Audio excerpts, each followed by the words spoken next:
Assalamu alaikum katalogumuz aboneçileri. Yine bugünkü işimize mutlaka kalırsa yakaladık. Bugünkü işimiz Toprakkala Tümeni Tütmek şehrinde oldu. Bugünkü işimiz şu dana peçet bilen polni peçet oldu.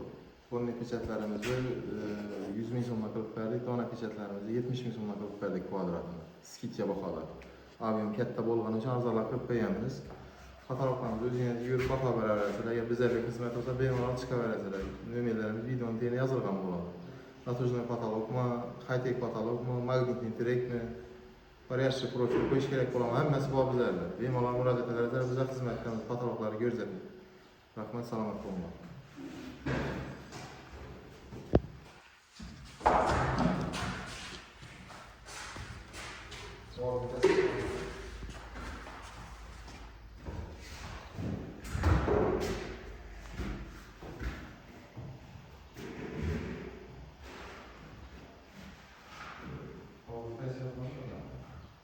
He?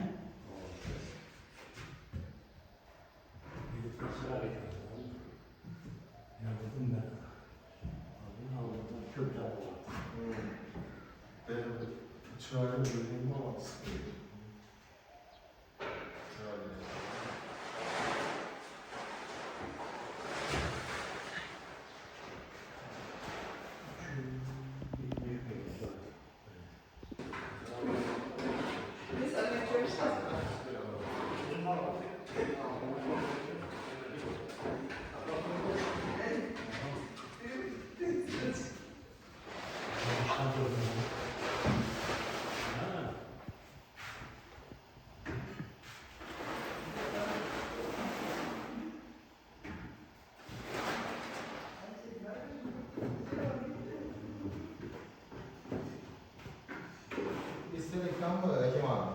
Tabii ama YouTube'da görüp oturup iyi şeyler görüp oturup sonra YouTube olmaz çünkü fark etmiyor.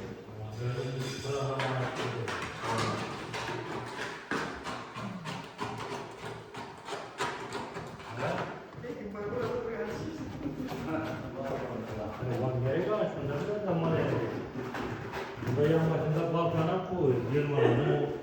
Ha? Hem de tutmadı mı? Boğa, ketme ne? Hem de yırmanı. Bunu mesela kuşlar da yiyor.